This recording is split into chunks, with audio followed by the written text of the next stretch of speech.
நடத்தி கொண்டிருக்கின்ற நம் கல்லூரியினுடைய முதல்வர்கள் மற்றும் நிலை சார்ந்த நிர்வாகத்தினர், ஆசிரியர்கள் இந்த நிகழ்வில் நம்முடைய உயர்கல்வி நிர்வாகத்தின் சார்பாகவும் அவர்களையும் வருகிற திட்டங்களையும் பல்வேறு முன்னேற்பாடுகளையும் ஒரு வல்லரசாக ஆகும் அந்த வகையில் எங்களுடைய நெஞ்சான நன்றி, வாய்ப்புக்கு நன்றி.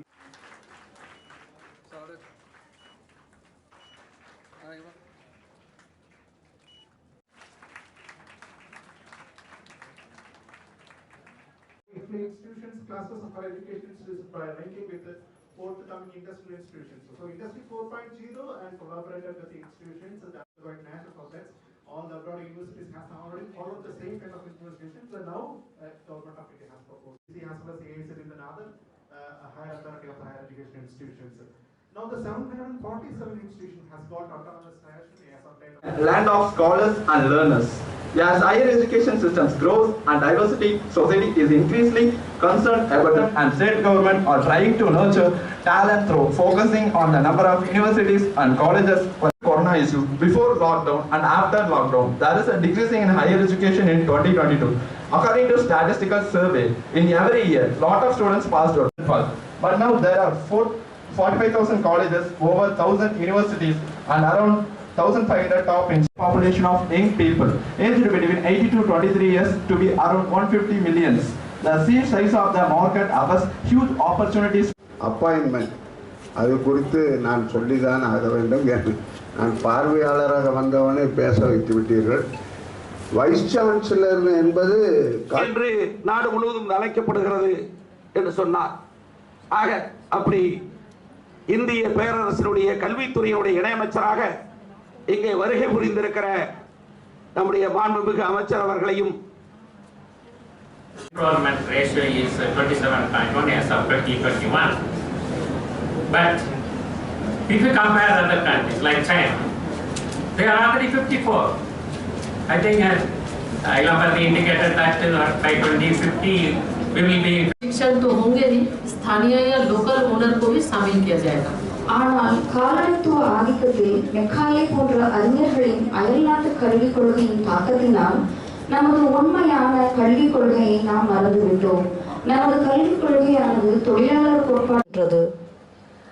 महात्मा गांधी और स्वामी विवेकानंद जैसे महापुरुष शिक्षा को मनुष्य के समग्र विकास का आधार मानते थे और वर्तमान में हमें शिक्षा के उसी स्वरूप को साकार करने की दिशा में पुनः आगे बढ़ना है.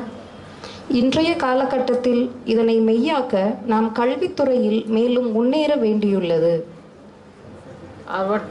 आदरणीय प्रधानमंत्री श्री नरेंद्र मोदी जी के नेतृत्व में आई नई राष्ट्रीय शिक्षा नीति 2020 उपरोक्त महापुरुषों के विचारों को पूरी तरह से प्रतिबिंबित करती है. उनके सपनों को साकार करने की दिशा में राष्ट्रीय शिक्षा नीति 2020 न केवल शिक्षा के वास्तविक स्वरूप को उजागर करती है बल्कि उच्च शिक्षा की एक्सेसिबिलिटी, इक्विटी, इंक्लूसिविटी और फ्लेक्सिबिलिटी को भी सुनिश्चित करने की दिशा में एक विजनरी डॉक्यूमेंट है. மாண்புமிகு நமது பிரதமர் திரு மோடி ஐயா அவர்களின் புதிய தேசிய கல்விக் கொள்கை 2020 ஆனது நம் முன்னோர்களின் கனவை நனவாக்கும் முழு எண்ணத்துடன் உருவாக்கப்பட்டது. புதிய தேசிய கல்விக் கொள்கையானது கல்வியின் உண்மையான தன்மையை மட்டும் வெளிப்படுத்தவில்லை, சமூக அணுகல் தட் இஸ் அக்செசிபிலிட்டி, சமத்துவம் ஈக்விட்டி, உயர்கல்வியின் உள்ளடக்கம்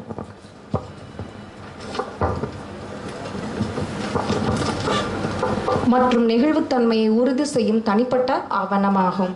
இக்கல்வி திட்டம் முழுவதும் நம் நாட்டு இளைய சமுதாயத்தின் முன்னேற்றத்தை அடிப்படையாக கொண்டது என்று சொல்வது மிகையாகாது. कहने की आवश्यकता नहीं कि राष्ट्रीय शिक्षा नीति के केंद्र में हमारे युवा जो राष्ट्र के उत्थान के वाहक हैं. இளைய சமுதாயம் இந்த திட்டத்தை அடிப்படையாக கொண்டு முன்னேற்ற பாதையில் கண்டிப்பாக செல்லும். राष्ट्र के युवाओं को हमेशा से भविष्य का कर्णधार कहा जाता है. ஒரு நாட்டின் இளைஞர்களே அந்நாட்டின் எதிர்காலத்தை உருவாக்குபவர்கள். पर उस कर्णधार को सशक्त करना भी आवश्यक है. அந்த உருவாக்கிகளை சக்தி மிக்கவர்களாக உருவாக்க வேண்டியது மிக அவசியம். जिस पर अब तक ठीक से ध्यान नहीं दिया गया। ஆனால் இன்று வரை இத்திட்டத்தில் கவனம் தரப்படவில்லை. नई शिक्षा नीति इस विषय पर अत्यंत जागरूक दिखाई देती है। நமது புதிய தேசிய கல்விக் கொள்கை இந்நோக்கத்தை அடிப்படையாக கொண்டு राष्ट्रीय शिक्षा नीति न केवल शिक्षा तक युवाओं की पहुंच बल्कि उससे आगे बढ़ते हुए युवाओं तक शिक्षा की पहुंच को सुनिश्चित करती है। இந்நோக்கத்தை அடிப்படையாக கொண்டு ஒவ்வொரு இளைஞன் இளைஞியின் லட்சியத்தை அடைய உத்தரவாதம் அளிக்கின்றது. इस वर्ष बजट में राष्ट्रीय डिजिटल विश्वविद्यालय इसी प्रयास का एक परिणाम है। இந்த வருட பட்ஜெட்டில் நேஷனல் டிஜிட்டல் யூனிவர்சிட்டி ஒரு சிறந்த உதாரணமாகும். इसके अतिरिक्त राष्ट्र निर्माण में हमारे युवाओं की पूर्ण भागीदारी सुनिश्चित हो, इसके लिए उच्च शिक्षा में 2035 तक 3.5 करोड़ नई सीटें भी जोड़ने की योजना है। இது தவிர தேசத்தை தட்டி எழுப்புவதில் நமது இளைஞர்களின் முழு பங்களிப்பை உறுதி செய்ய உயர்கல்வியில் 2035ஆம் ஆண்டுக்குள் 3.5 கோடி இடங்களை புதிதாக சேர்க்கும் திட்டமும் உள்ளது. हमारे युवाओं को गुणवत्तापूर्ण शिक्षा के लिए इधर उधर भटकना न पड़े, इसके लिए 2030 तक लगभग हर जिले में कम से कम एक मल्टीडिसिप्लिनरी हायर एजुकेशन इंस्टीट्यूट की भी बात राष्ट्रीय शिक्षा नीति में की गई है। நமது இளைஞர்கள் தரமான உயர்கல்வியை பெற வேறு எங்கும் அலைமோத வேண்டிய அவசியமில்லை. 2030க்குள் ஒவ்வொரு மாவட்டத்திலும் குறைந்தது ஒரு பல்துறை உயர்கல்வி நிறுவனம், அதாவது multidisciplinary higher education institute துவங்கப்பட உள்ளது.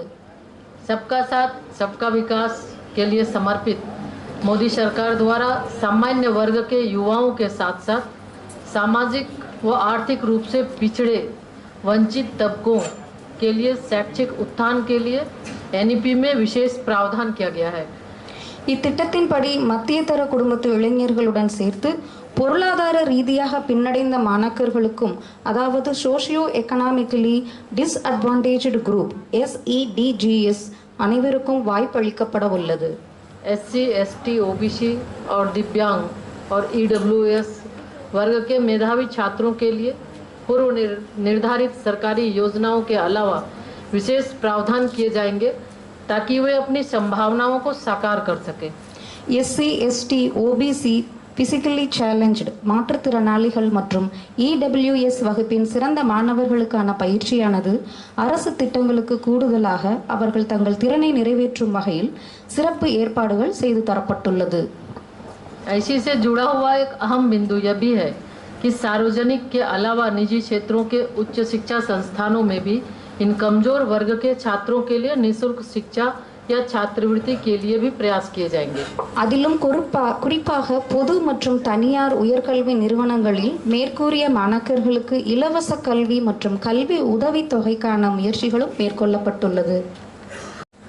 राष्ट्रीय शिक्षा नीति का एक और महत्वपूर्ण बिंदु है शिक्षार्थियों के चरित्र और व्यक्तित्व का निर्माण और विकास.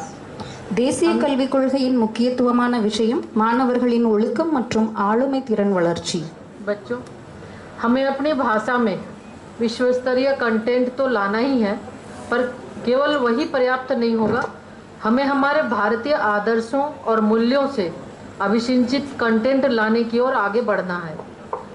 உலகத்தரம் வாய்ந்த முன்னேற்றத்தை நம் கல்வியில் கொண்டு வர வேண்டும். ஆனால் அது மட்டும் போதாது, மற்ற நாடுகளில் உறுதிப்படுத்தப்பட்ட உள்ளடக்கத்தை நாங்கள் இத்திட்டத்தில் கொண்டு வருகிறோம். संत तिरुवल्लुवर, स्वामी विवेकानंद, स्वामी दयानंद सरस्वती से लेकर दुनिया के अनेक महापुरुषों ने चरित्र के विकास को शिक्षा का प्रमुख अंग माना. चारित्रिक शिक्षा भारत की महत्वपूर्ण विशेषताओं में से एक रही है. திருவள்ளுவர், சுவாமி விவேகானந்தர், தயானந்த சரஸ்வதி உட்பட பல மகான்கள் ஒழுங்கு மற்றும் கட்டுப்பாடுடன் கூடிய கல்வியை பரிந்துரைத்துள்ளனர். நல்லொழுக்க கல்வியானது பாரதத்தின் பெருமைகளுள் ஒன்று. हमारे यहाँ कहा भी गया है एतत् देश प्रसूतस्य सकासादग्र जन्मनः स्वं स्वं चरित्रं शिक्षेरण पृथिव्यां सर्वमानवा.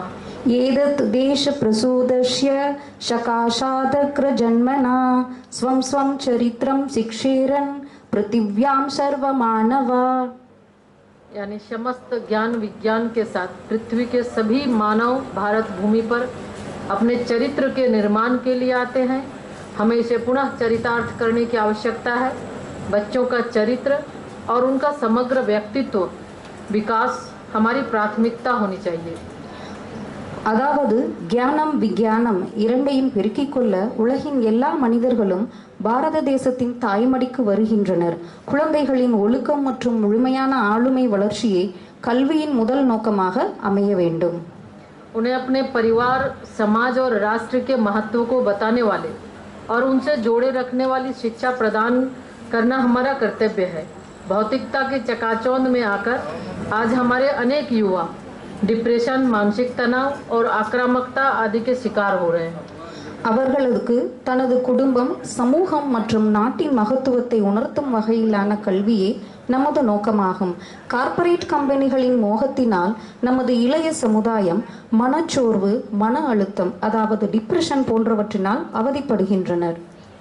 यदि हम उन्हें वैल्यू एजुकेशन के माध्यम से पहले से ही मजबूत रखें तो अनेक समस्याओं से उनके आने से पहले ही बचाया जा सकता है. மதிப்பீட்டு கல்வியில் நீங்கள் தேர்ச்சி பெற்றிருந்தால் இப்பிரச்சனைகள் வரும் முன்னரே நீங்கள் இதற்கான தீர்வினை காணலாம்.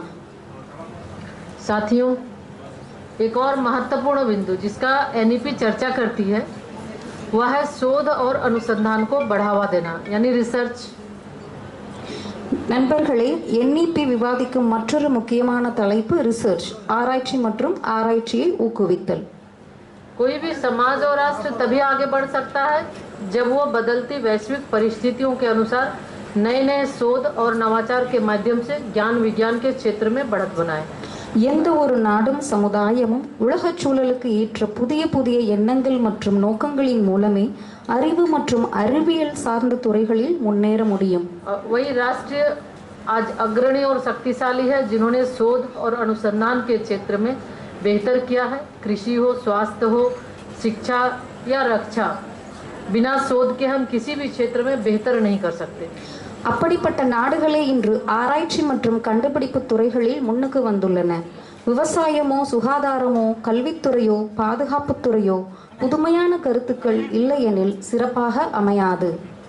इसी को ध्यान में रखते हुए राष्ट्रीय शिक्षा नीति में नेशनल रिसर्च फाउंडेशन की भी बात की गई है. हमें शोध और अनुसंधान के गुण युवाओं में बैचलर लेवल पर ही विकसित करने का प्रयास करना होगा, जो एक अवसर भी है और हमारे लिए चुनौती भी, जिसके लिए एकेडमिक लीडरशिप को आगे आना होगा. இதனால் நமது என்இபி நேஷனல் ரிசர்ச் ஃபவுண்டேஷனை பற்றி குறிப்பிட்டுள்ளது. நாம் புதுமை மற்றும் ஆராய்வு திறனை இளைஞர்களிடத்தில் பேச்சுலர் லெவல் அதாவது இளங்கலை நிலையில் இருந்து வளர்ச்சியடைய செய்ய வேண்டும். இது ஒரு சவாலும் கூட.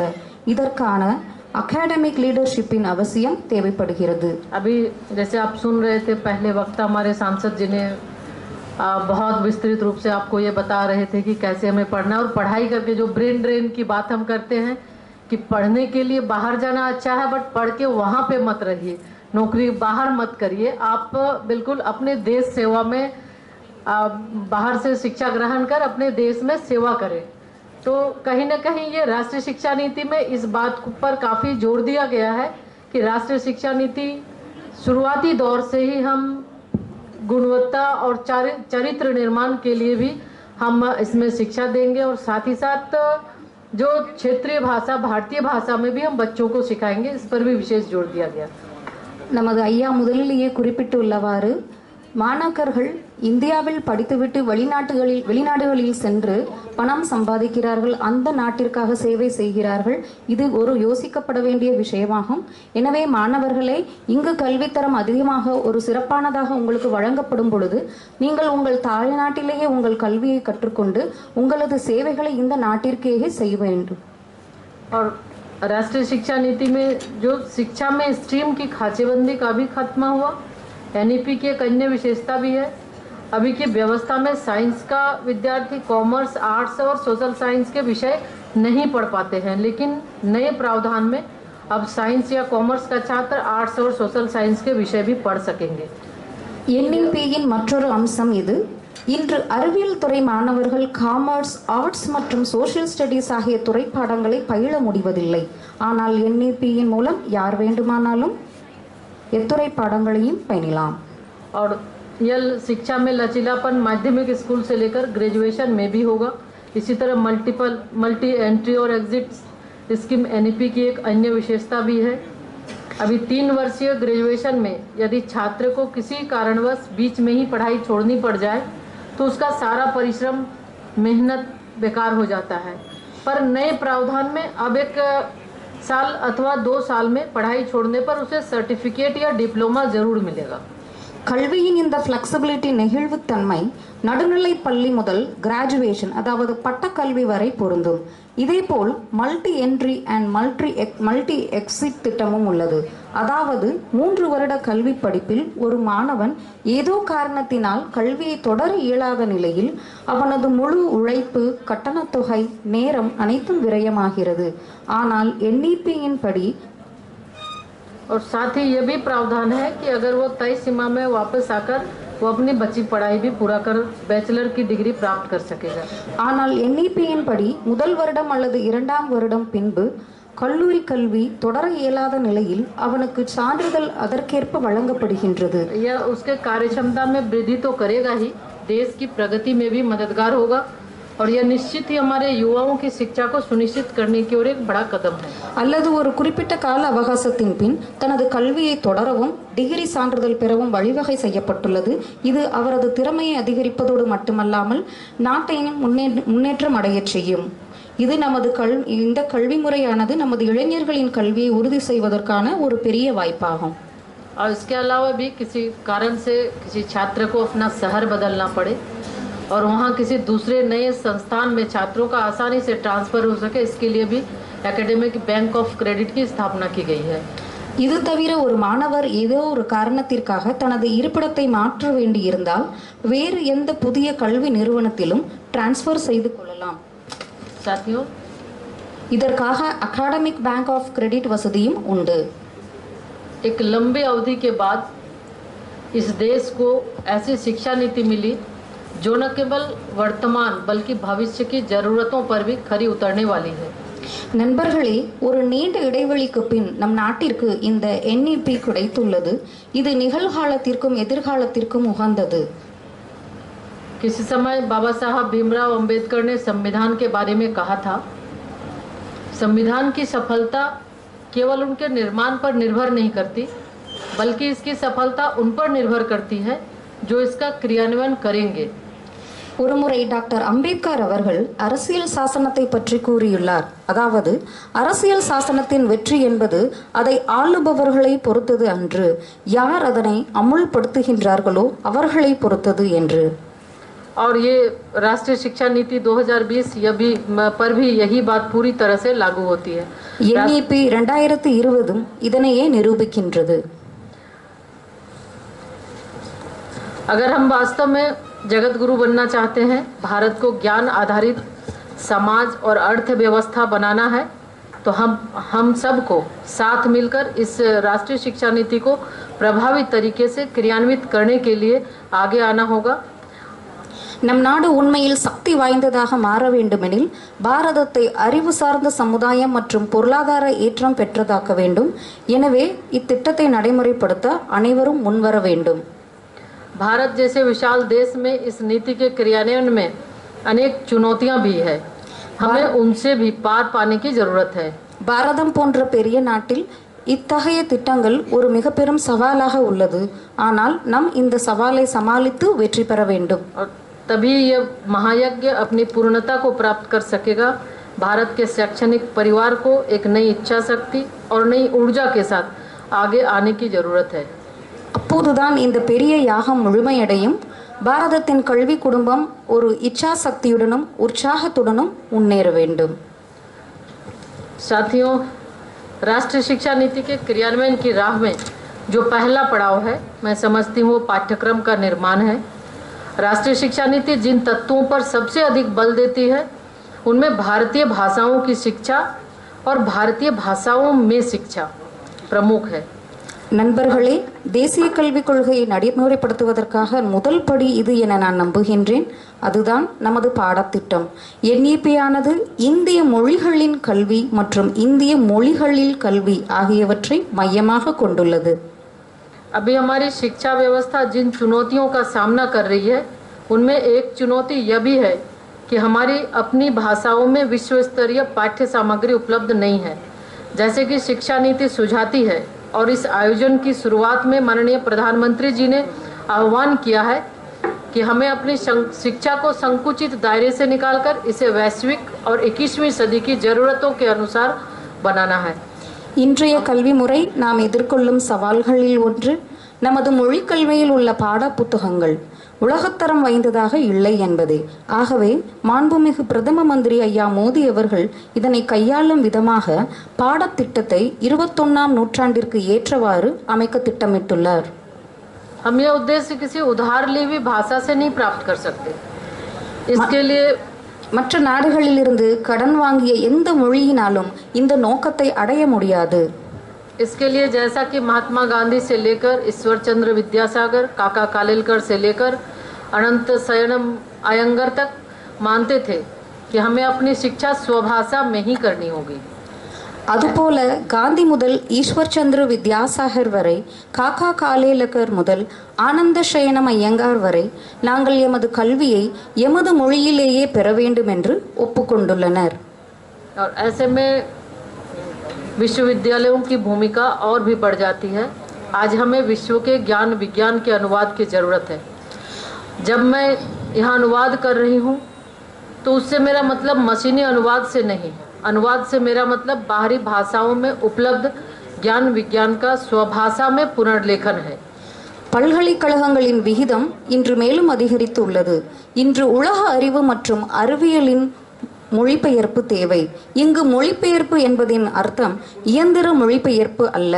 மற்ற மொழிகளில் கிடைத்தற்கரிய விஷயங்களை நமது மொழிகளில் மீண்டும் எழுதுதல், அதாவது படைத்தல் ஆகும். நான் இதை கூறுவதில் பெருமகிழ்ச்சி அடைகிறேன். मुझे यह कहते हुए खुशी होती है कि शिक्षा मंत्रालय इस दिशा में तेजी से कार्य कर रहा है. जैसे स्वयं पोर्टल पर 11 भारतीय भाषाओं में इंजीनियरिंग के कोर्सेज तैयार करवाया है. इसी तरह विश्वविद्यालय को भी आगे आने की ज़रूरत है. கல்வி அமைச்சகம் இத்தகு காரியத்தில் விரைந்து செயல்பட்டு வருகிறது. உதாரணமாக நாங்கள் ஸ்வயம் SWAYAM போர்ட்டலில் 11 இந்திய மொழிகளில் இன்ஜினியரிங் கோர்ஸ்களை தயாரித்துள்ளோம். இவ்வாறு அனைத்து பல்கலைக்கழகங்களும் முன்வர வேண்டியது அவசியம். हमारा देश प्राचीन समय से ही समाज द्वारा समाज के विकास के सिद्धांत का अनुगामी रहा है. आज भी हम देखें तो उत्तर से दक्षिण और पूर्व से पश्चिम यानी समस्त राष्ट्र में समाज के प्रति प्रतिष्ठित व्यक्ति के नाम पर शिक्षालय से लेकर विश्रामालय, धर्मशाला, बावड़ी, प्याऊ आदि मिल जाएंगे.